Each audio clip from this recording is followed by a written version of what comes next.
Food fight in Ottawa. Hi, I'm Brian Lilley, political columnist with the Toronto Sun. We have heard about food inflation for a long time now. For a while, the government said there wasn't much they could do about it, out of their control. Now, though, they are taking notice. Could be political, could be trying to find the right policies.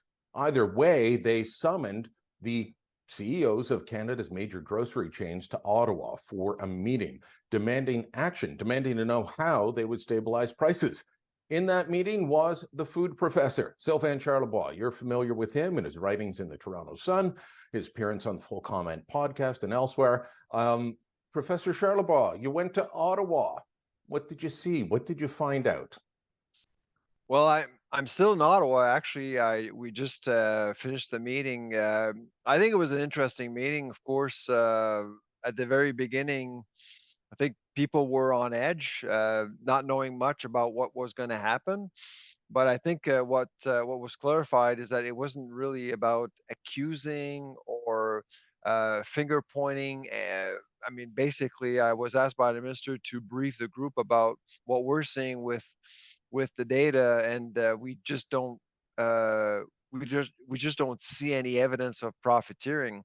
That being said, the real problem is consumer trust. 82% of Canadians actually do believe that there is profiteering going on. And so the conversation was very much focused on that. Yeah, you and I have talked about that. People just think that the grocers are gouging. They don't believe when you point out that the profit margin for a grocery store chain is on food and beverage, not selling lipstick or clothing or any of the other things they sell. On food and beverages, it's about 3.5%. That's not gouging by any measure, but people simply don't trust them. So that was the focus of the conversation. Who was in the room? Was the Prime Minister there, or was it led by Frankie Bubbles, aka the Industry Minister Francois Philippe Champagne? Who were the CEOs? Who was around the table? So the big five, they were all there. So Costco, Walmart, Loblaws, Sobeys, and Metro. Deputy Prime Minister Chrystia Freeland opened up the meeting with opening remarks, but the meeting was chaired by Minister Champagne himself. He's responsible for the Competition Bureau, and to be honest with you, I think by seeing a minister that is not from ag leading the charge or looking at this issue, food prices, competitiveness in the food space is quite refreshing. So I think that CEOs weren't necessarily accustomed to that. I certainly wasn't, and so I thought that the approach was quite unique. Oh yeah, I know you're limited in what you can say, but my experience with Minister Champagne is, he was talking tough last week when this was announced. He was talking tough with Rogers and Bell and Telus on the Toronto subway issue. And, he keeps saying, "Oh, don't test me, don't test me." But here's the thing about Minister Champagne, in my experience. He's willing to listen, and he's willing to look for where you can find common ground, where you can find a deal. Is there something that can be done? Were they looking at things that the companies could do or things that governments could do to either stabilize or lower prices? What was the conversation about? I do believe that the conversation was quite constructive, and the tone was constructive as well. To be honest, I actually think the meeting went as good as it could, given the context, given the politics. Because let's face it, Brian, it's all about politics. Of course, I was charged with the task of setting an economic tone to the conversation, but at the end of the day, this is about solving a political issue, which is, well, helping Canadians while looking at a government that is going down in the polls.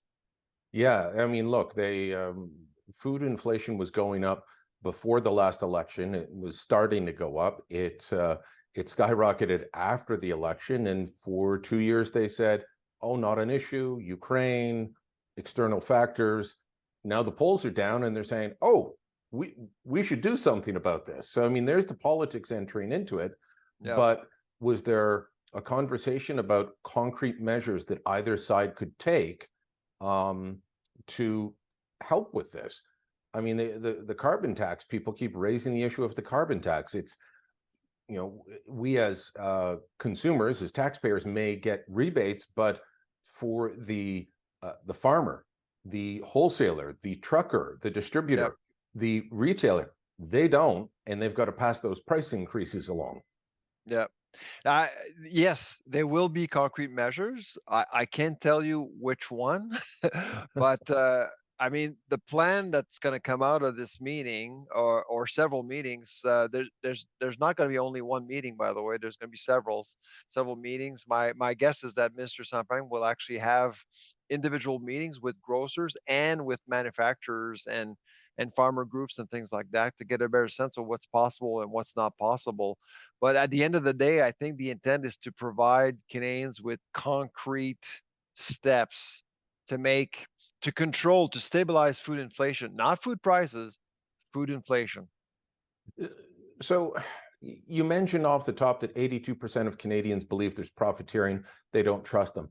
How do the grocers get that back? Is there a way to get it back? Or is it just that, well, people are so upset with grocery stores because that's the easy target? It's not an easy problem to solve. It's going to take years, and in fact, there is context here. Prices are still high, and frankly, I think Canadians aren't necessarily accustomed to higher food prices. And I've been telling you and many other reporters, high prices are here to stay, and so as we try to cope with this new food pricing reality, I think things will calm down. And in fact, we actually are seeing the market itself solving the issue of food inflation. Food inflation is dropping. Tomorrow we'll hear more from Statistics Canada. August numbers will tell us that the gap between food inflation and inflation will has narrowed. That's our expectation. That's what I told the Okay. group. So we're expecting things to be a little more manageable for Canadians moving forward. Yeah, because even as overall inflation's been coming down, food inflation has been stubborn, 9% and higher. Yeah. And depending on the individual items, it's been higher. We've talked before about the issue of price fixing. Is that something the government's going to tackle? You've said that is one of the major issues, and you're worried that it goes well beyond bread, which we discussed a while ago. Yeah, absolutely. I did raise the issue. I think it's a problem. Blackout periods, price fixing in bread, price fixing potentially in other things. That's a problem. I did raise the issue in front of the Big Five, essentially because I think it is cultural. Price fixing has been somewhat normalized in Canada, and that's bothering Canadians. And so that's why I thought it was really appropriate to raise the point. Now, is there a quick fix? Not necessarily. Today, actually, Jagmeet Singh will table a bill to reform the Competition Act. I think it's a good idea. I think it's needed, and because Canadians don't feel protected, and we need a stronger, more forceful competition bureau. All right, Sylvain Charlebois, food professor, thanks so much. Take care. Bye bye. All right, let us know what you think. Drop a comment down below, share this on social media, and don't forget to subscribe to our channel.